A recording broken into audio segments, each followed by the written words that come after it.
Namaskaram everyone. Welcome to the guided meditation session of Vivekananda Samiti under guidance of Swami Atmashraddhananda Maharaj. We'll have chanting followed by reading from complete works of Swami Vivekananda. We are reading inspired talks. After that, we'll have our guided meditation session. And in the end, we'll have question and answer session. Maharaj, you can start. So thank you, Ankush. So greetings to all. सभी को संवत्सर नए संवत्सर की आज प्रतिपदा है, तो उसके अनुसार सबको शुभकामनाएं. आज से Navratri, that also begins. You see, the Indian way of life is that we are connected with nature. All our festivals, all our cultural and religious celebrations are somewhere connected with the change in nature or change in certain things which we call as celestial things. So here there is a explanation given. The human mind is not always connected with the highest reality. In a very general statement, we can say that. But our way of our rishis' way of doing things is such that somehow find out some milestone, some flag posts, and get connected with that again and again. So temple is one such thing. You look at the temple, you are reminded of the divine. That's in space. Then there is a flag post in time.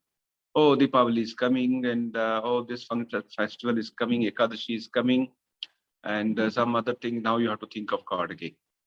So we are somewhere, some season is coming, or some nimitta is coming. Ram Navami is coming. Now 10th of this month is Ram Navami.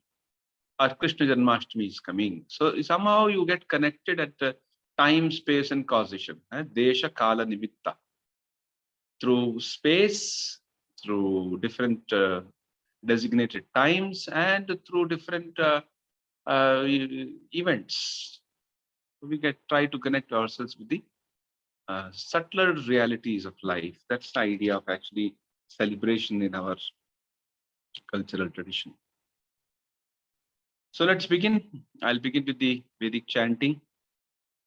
Some Shanti mantras. Please remain connected. We are connected digitally, but let us remain connected at a mental level, at a deeper level of understanding. So I'll begin with some chanting. Please close your eyes and listen to them. Let us try to concentrate on them, to the sound. If you know the meaning, can think of it. If you don't know the meaning, be assured that this is a prayer for purity, for peace, and for well-being, and submission to the divine. These few ideas, let them be floating in our mind as we listen to this chanting. So let us, with full attention, try to listen to them.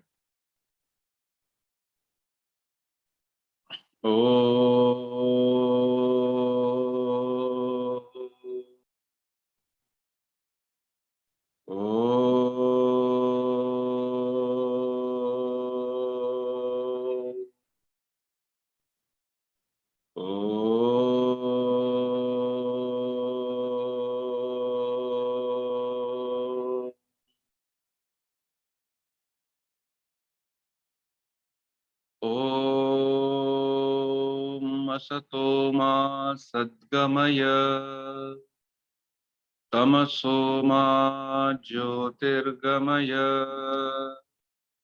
mrityurma amritam gamaya. Om Sahana Bhavatu, Sahano Bhunaktu, Sahaviryam Karavavahai, Tejasvinavadhitamastu ma vidvishavahai. Om Shanti Shanti Shanti. Harihi Om.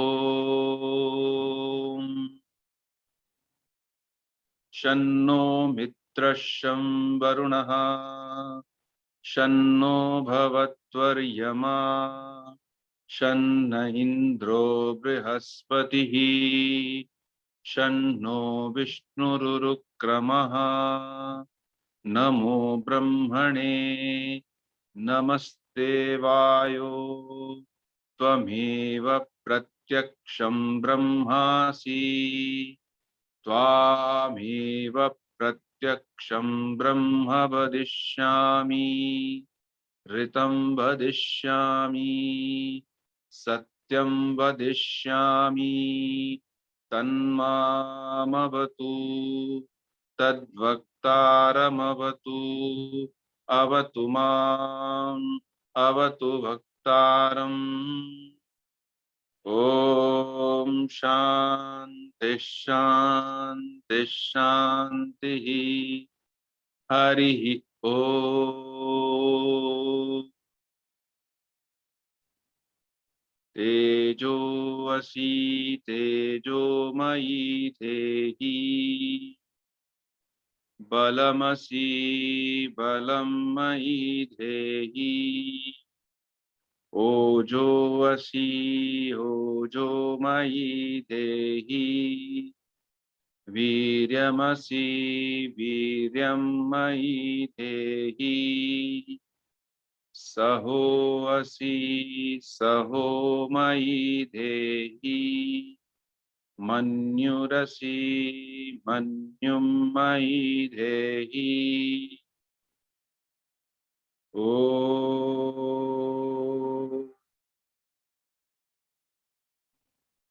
Namah Shri Yatirajaya Vivekananda Suraye Satchit Sukha Swarupaya Swamine Tapaharine.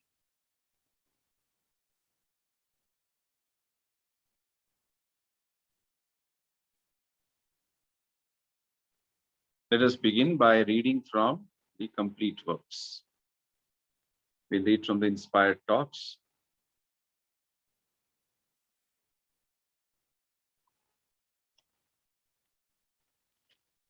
Friday, July 19, 1895.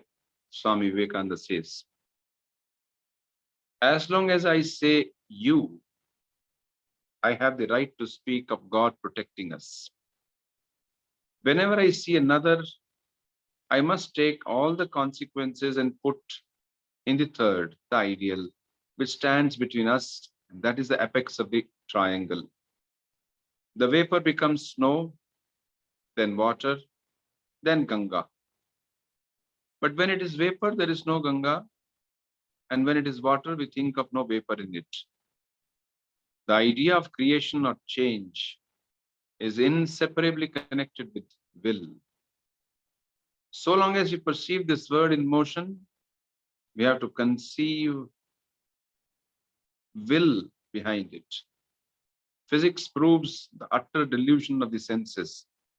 Nothing really is as we see, hear, feel, smell, taste it.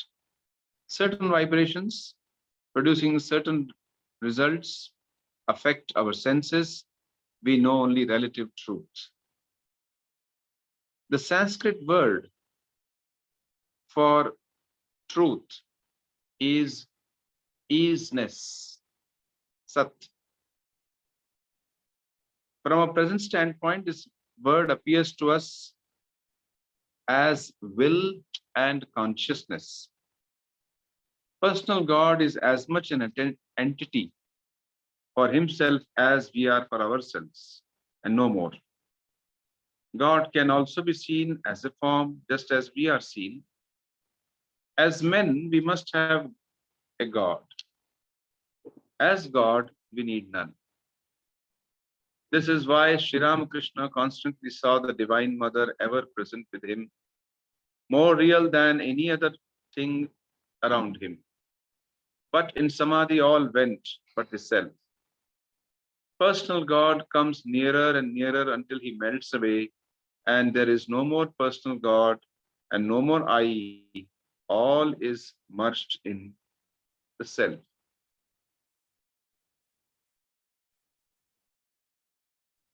Buddha was a great Vedantist, for Buddhism was only an offshoot of Vedanta. And Shankara is often called a hidden Buddhist, Prachanna Buddha. Buddha made the analysis, Shankara made the synthesis out of it. Buddha never bowed down to anything, neither Vedas, nor caste, nor priest, nor custom. He fearlessly reasoned so far as reason could take him. Such a fearless search for truth and such love for every living being, living thing the world has never seen. Buddha was the Washington of the religious world. He conquered a throne only to give it to the world, as Washington did to the American people. He sought nothing for himself. So we shall pause here. We have read two passages. We shall reflect over that. First of all, Swamiji mentions of a very remarkable understanding he has of what we call as the three schools or systems of Vedanta, known as Dvaita, Vashishtadvaita, and Advaita. One is the dualistic system, I and God. Second is Vashishtadvaita, I am part of God. Third is called I am God, Advaita. So there are three stages, but Swamiji is not making a very watertight compartment. He says, as long as I say you, I have the right to speak of God protecting us. So we are at a stage of dualism. So we need some higher power to protect us, which means I perceive myself and I perceive somebody else. So there's a place for Ishvara or a controlling power. When I see another, I must take all the consequences and put it in the third, the ideal, which stands between us. And that is the apex of the triangle. So Swamiji is speaking of a triangle. On one side is we, which means I. Another side is others. And the third side, the apex of the triangle, which is the ideal, or what we call as the ultimate reality, which connects both of us, which protects us, which nurtures us, which guides us, out of which, as we say in the Sanskrit tradition, is a janma jasya yataha, from where janma, which means birth, and sustenance, and finally the dissolution takes place. And Swamiji further says that the vapor becomes snow, then water, then Ganga, which means it is the same reality which is appearing at three different levels. First, it was snow, then it melted, it became water, and then Ganga. First, let's say vapor. Vapor becomes, because of the cold, it becomes snow, and then because of the heat, it becomes water, and then it merges into the huge flow of water called Ganga. So it is called Ganga. But when it is vapor, there is no Ganga. It's not called Ganga. It's just a vapor. And when it is water, we think of no vapor in it. So this is known as the fact of Nama and Rupa. Nama, name, and Rupa, form. Keep changing. The idea of creation or change is inseparably connected with the will. You know, there's an interesting incident which I have heard in case of 2 or 3 people, but particularly about Newton, Isaac Newton, the great scientist. He was a great believer in Creator God. There's a Creator called God who sustains this world, who is everything. Not all people who get into science are atheists. Some are great believers, actually. Some, because of their own internal understanding, they become non-believers. And they can go on criticizing, they can go on proving their point. But there are people who will continue to believe. So it seems there was a friend of Newton, who thought himself to be an atheist. So he would not believe in the presence of a creator. One day he came to Newton and he had an argument about it. Newton did not say anything. And next time he came again, before that, Newton had made some kind of a design, some model, and he was keeping in front of his table. And when this gentleman came, Newton went, said, "I'll get a cup of coffee for you." So as he went there, when he came back, because this model was before him, this man started looking at it, lifting this way, that way. And then when Newton returned with the coffee, he said, this friend said, "Who made this? Such a beautiful thing it is." To which Newton is supposed to have smiled and said, "Nobody made it. It just dropped from sky." To which he said, "How can that be? It is the same way as you think this bird dropped from nowhere." So he understood that for even a small model, you need a creator. Is there no creator for this extraordinary scale and extraordinary complex universe? So that's what Swami is saying. As long as we perceive the bird in motion, we have to conceive of will behind it. Will means willpower or a creator. And then further he says, physics proves in the utter delusion of the senses. As we understand, what does the physics say? It tries to study the phenomena of physical matter, both force as well as matter. Nothing really as we see, hear, feel, smell, taste. Nothing is like that. Certain vibrations producing certain results affect our senses, and we know the only relative truth. So, for instance, we are seeing something. That seeing is an image falling on our retina, and that retina is taking that image and going to the brain, where we call it as the optical nerve and optical center, where it is converting into an image, and we say, "I am seeing it." So it's actually the sensory vibrations which are producing the truth, what we call as truth, what we perceive as the reality. But what it is exactly, it may be something more than that. But our senses are giving us this result, so we think this is all the reality. I think the Swamiji said this so long back, you see, more than 125 or 130 years back it is. So there was no quantum physics talk in those days. It's much later, maybe 70, 80 or 90 years later. So now quantum physics, as far as my little understanding says, that yes, it speaks of this phenomena, that certain vibrations produce certain results, affect our senses, and we know only the relative truth. We don't know the whole truth. We don't know all the dimensions of the reality. We know only a few dimensions, not all the dimensions. Then Swamiji speaks of the Sanskrit term used for truth. Truth means sat. Sanskrit word is sat. If you translate sat into English, it would mean isness. Jo hai, isness. It is existing. Now, for instance, you are sitting in a room and I am sitting in a room. So is room the truth? Well, it is the truth. It's not the ultimate truth. I can break down or it will fall one day it will fall down. So when it will fall down, what will remain? Yeah, it will be rubble. Some malba. Hindi mein kehte hain malba. So some rubble will be there. Then what about that? So that consists of some thing which again maybe it will further become into a powder.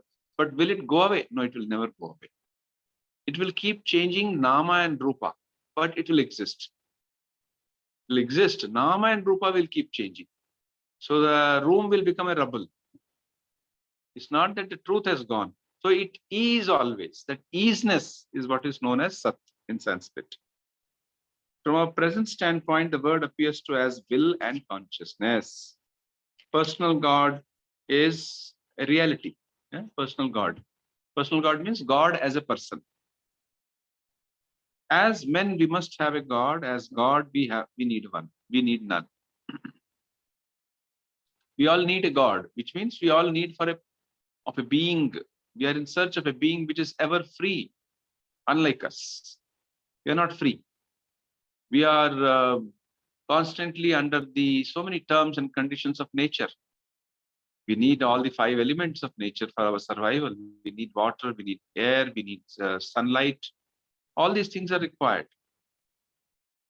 This itself makes you a kind of a dependent being, let alone other things which come in our life and make us dependent.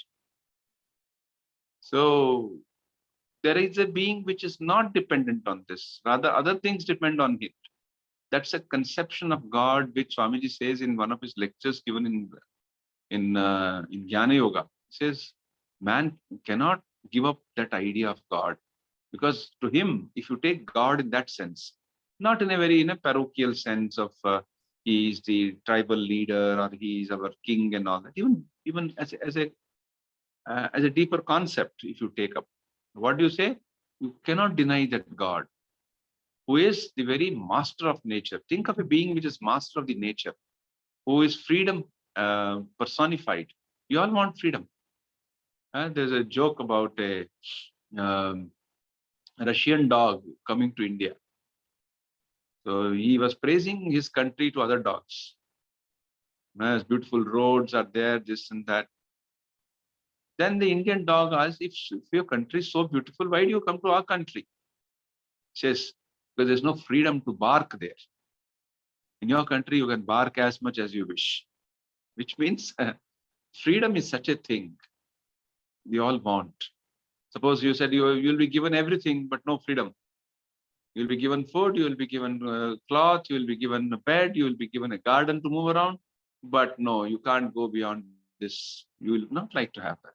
So freedom is something we all seek at different levels. And the ultimate personification of that freedom is Ishvara, is God himself. So as human beings, we need a God. But if we identify ourselves as God himself, which is a realization, which is Advaita realization, then we don't need anything. We don't need anything. This is why Sri Ramakrishna constantly saw the Divine Mother ever present with him, more real than any other thing around him. But in Samadhi, all went, but the self remained. So personal God, or God as a person, comes nearer and nearer until he melts away, and there is no more that God and no more I, and all merged in the self.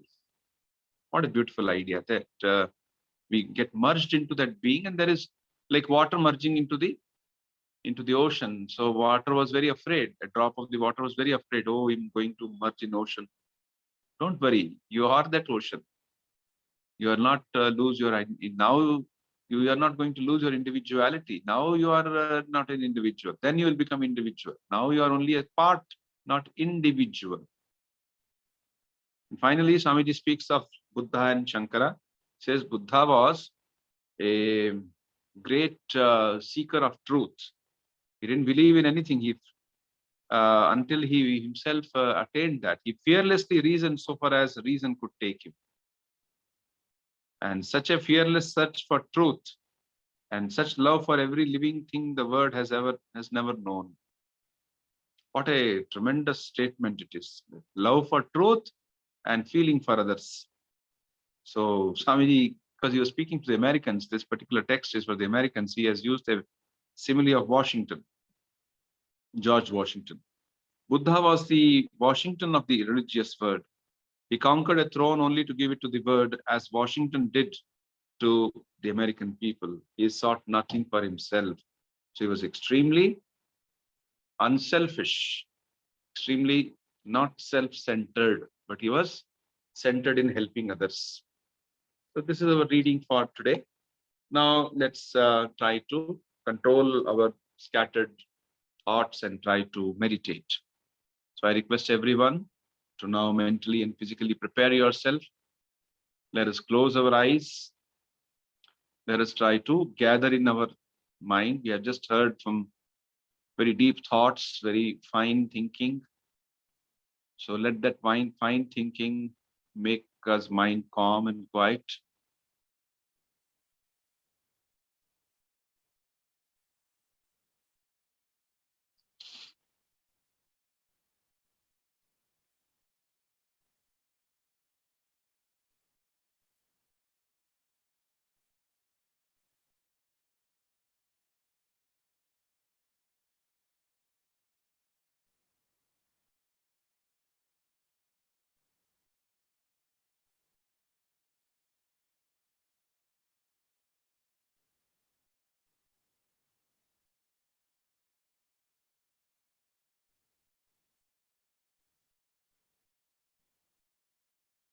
As we have closed our eyes, we are sitting quietly. Let us remind ourselves that now, for next couple of minutes, we are not going to respond to any distractions that might come from our ears or sensations or smell or our own thoughts. No, we shall remind ourselves to remain unconcerned about, and let us not think too much. Let's not try to analyze many things. Let us kind of still our thoughts, calm our thoughts.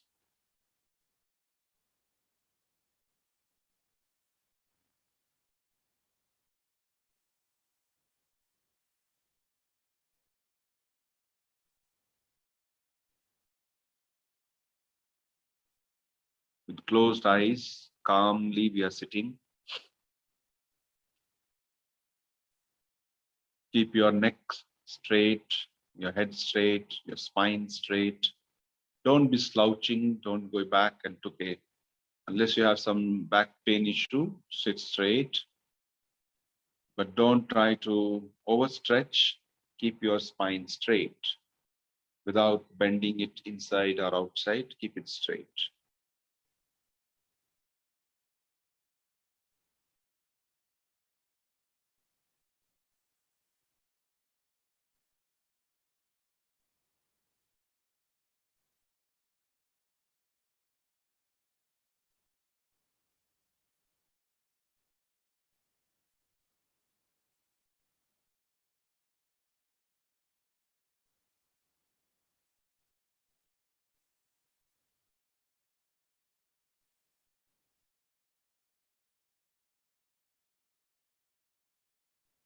Stiram Sukham Asanam. Sthirata and Sukha. Steadiness and peacefulness. ध्यान करने के लिए ये दो बातें बड़ी आवश्यक है. We should not be moving. We should not be trying to make anything move.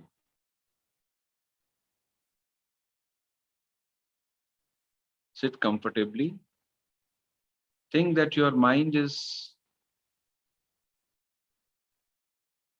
flowing or overflowing with positive thoughts.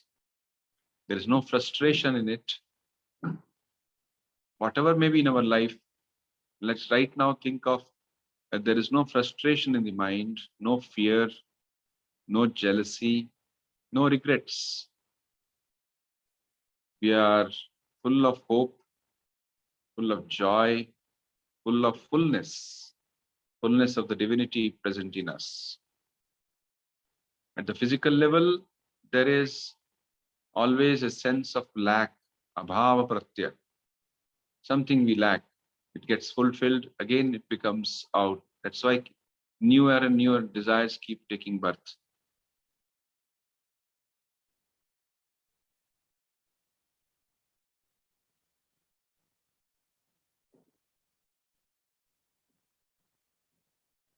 So we are kind of purna. We are ever fulfilled. We are pure. We are calm.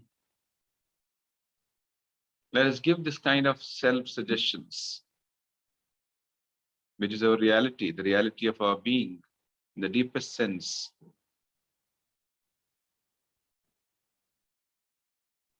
And let us pray for the good of all, seek good of all, have no feeling of violence of any type in your mind. Sarve bhavantu sukhinaha. May all be sukhi. Those who are on the path of adharma, may they come to the path of dharma. May they understand the fundamental laws of dharma. They cannot be violated. When we violate those laws of truthfulness, of purity, of service, of help, we enter into the word of adharma. So let us be dharmic and respect that may all become dharmic. May all be pure. May all be freed from misery of all types, physical misery, mental misery, financial misery. May all have sufficient to eat, sufficient to attend to their needs. May all realize the ultimate purpose of life is self-realization.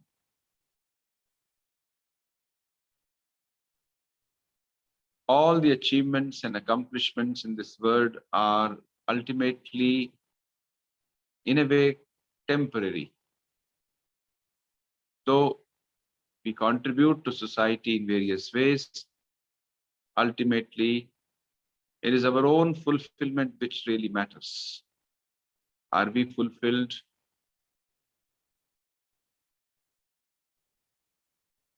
Do we feel for others?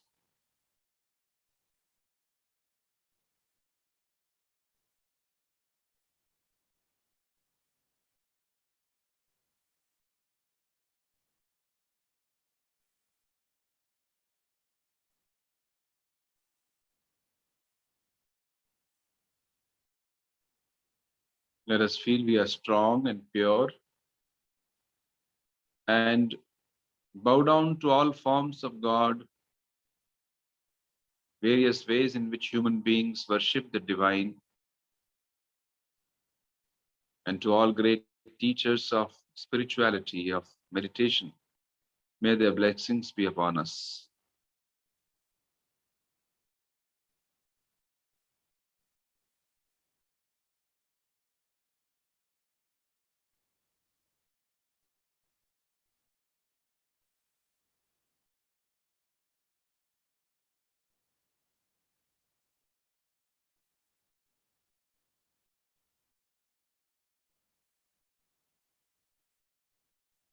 Let us keep ourselves in the present moment.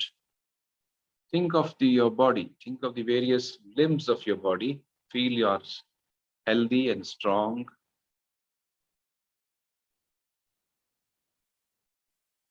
So this is a way of bringing the mind to the present moment, thinking about our body and mind. So let us not race with our mind. The mind is racing with various thoughts, various things it wants to do,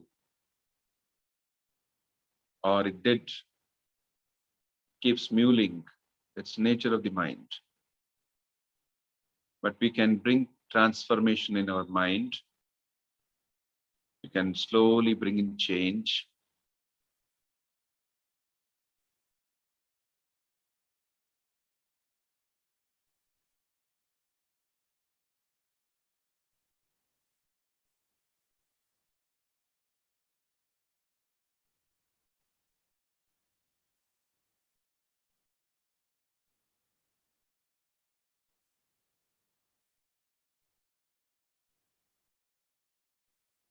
Think that Sarve Bhavantu Sukhina, and your own body, your mind is strong. Both the legs are strong, your feet are strong, pure, healthy. Calf muscles, knee joints, thighs, the hip joints.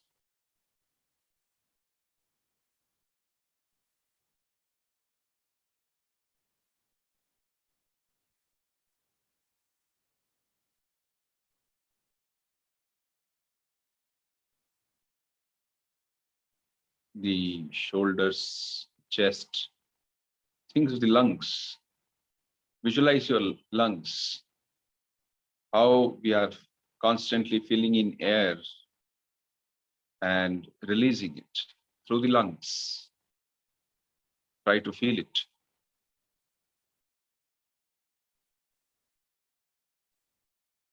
Right up till the navel, we generally fill in the air.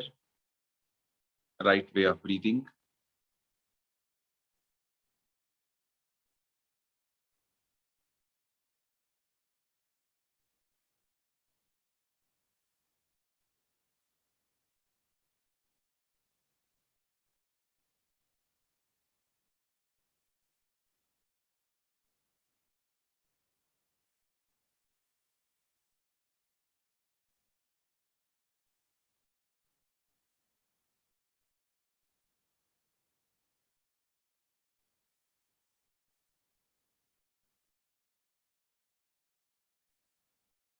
Think of both your hands, the palms, the fingers, the fingertips, both the arms, elbow joints, upper arms, shoulder joints. So right up till the neck, we have thought of our body. Think of it as pure and strong.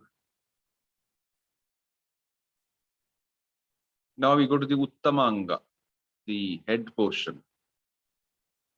Think of the head, the forehead, eyes, eyebrows, ears, nose, nostrils, cheeks, chin, mouth. As we are sitting quietly, trying to meditate, we have a peaceful face. We are not thinking of any object that causes anger or greed.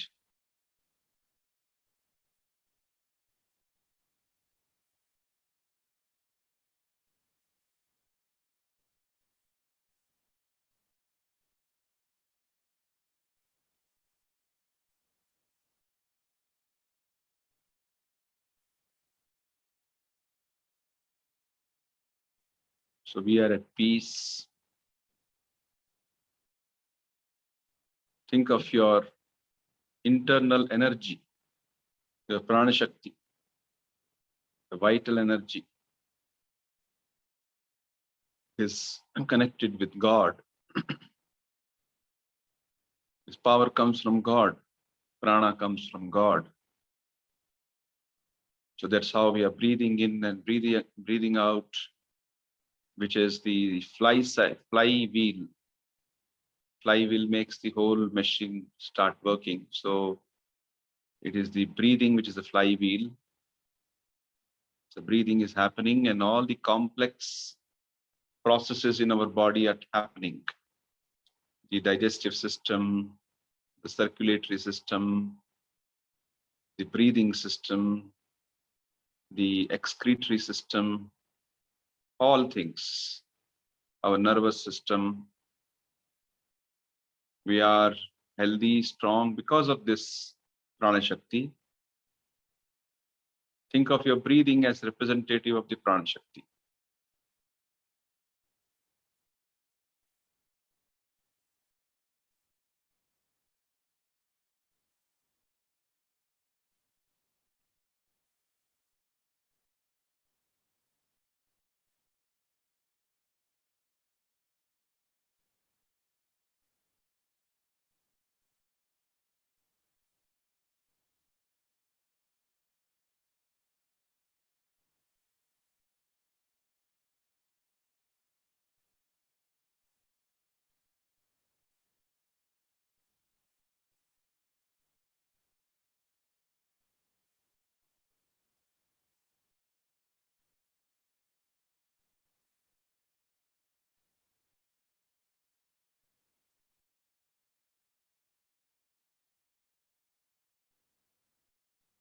Now think of your mind, the bundle of thoughts.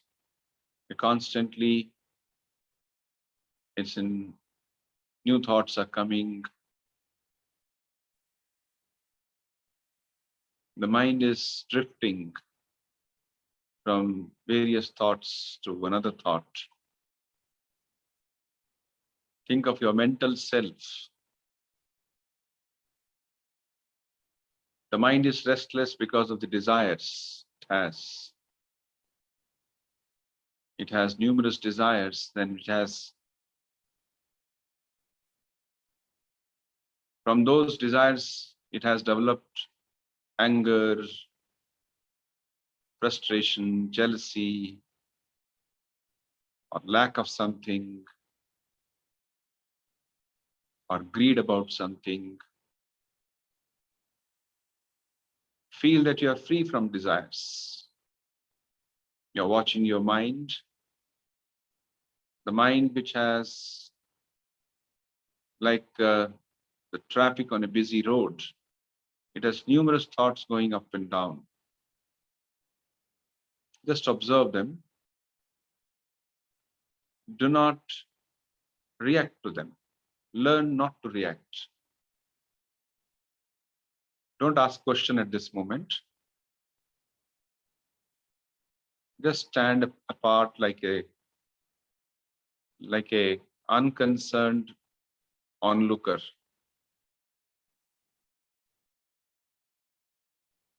Onlooker to our own mind.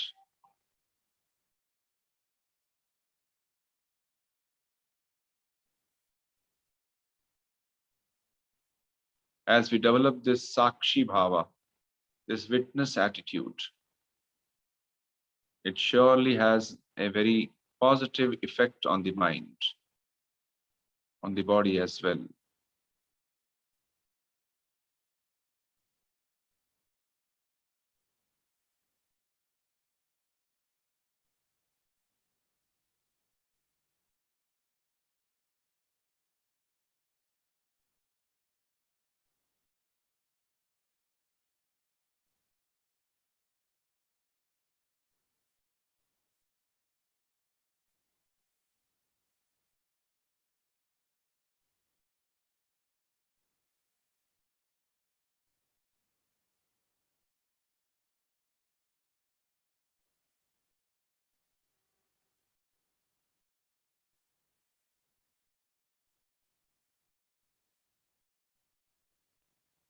And now think of a spot for meditation where you can focus.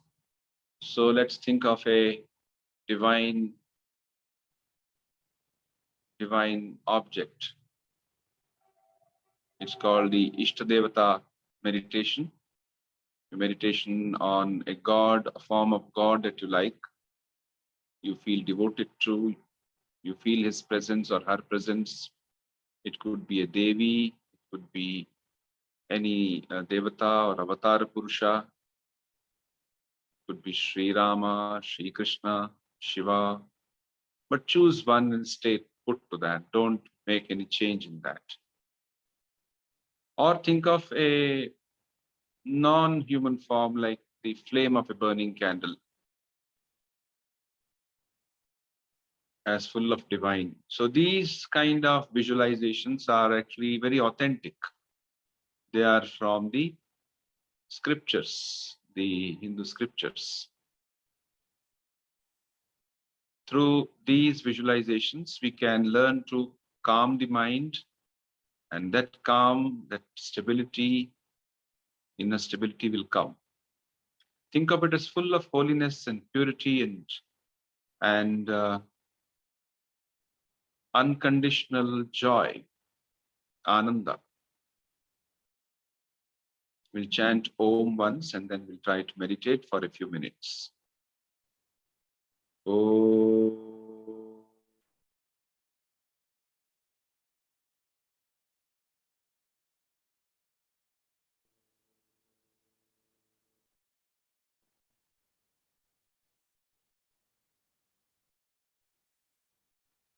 Next couple of minutes, let us try to make the mind stable, focused, concentrated on that visualized form in the center of the chest. We shall meditate without any movement, without any restlessness, without any worry for next couple of minutes. Then I will say the prayer and we'll conclude.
Now let us conclude. Om Shanti Shanti Shanti Harihi Om. Now you can slowly open the eyes. This marks the end of our meditation session. Thanks, Maharaj. Maharaj, we have one question in the chat box. Shall I read it? Yes, please do. Maharaj, this is from Swarnindu Saha. A Hmm. sadhaka who is in his last birth, is he supposed mandatory to exhaust all the prarabdha in the last birth? Does it take place before realization, or can one suffer after realization also due to prarabdha? Isn't it an overwhelming proposition to wear out the karma phalas of numerous births all at once?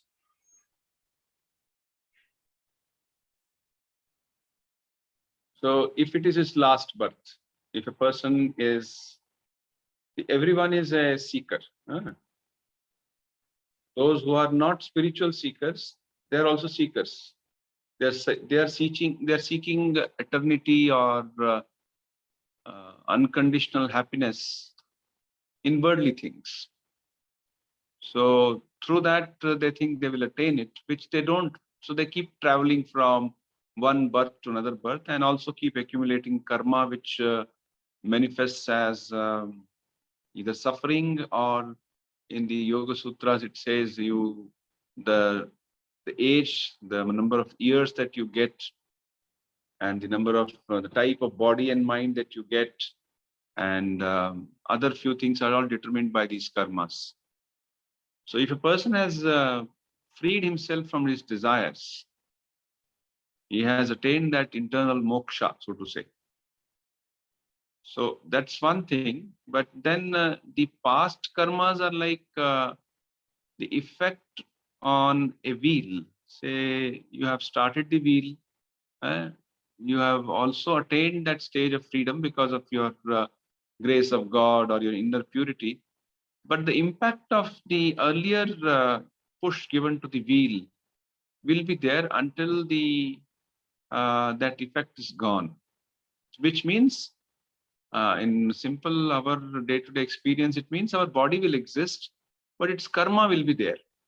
But that will be not the karma which will produce further birth, but it will be karma which is exhausting the previous prarabdha karma. Prarabdha karma. So the other things are over. Only this small thing, because of which he has to be born, he has taken birth, or with which he has to experience disease, pain, misery, all kinds of things. The karma takes the shape. So that he has to pass through. But then it's not just that he has to pass through this. He has to pass through without reacting, so to say. Otherwise, again, it will produce a karma. He calmly resigns himself to the will of God, or what we call as karma, and says, let it be exhausted. Swami Vivekananda's song of the sannyasin is there. In that he mentions this. It's in the same Inspired Talks book, it is there, which he says as the time which let the cycle of birth continue. That he says that the cycle of suffering continue until it is exhausted. The karma is exhausted. That's how we look at it. Thanks, Maharaj. Maharaj,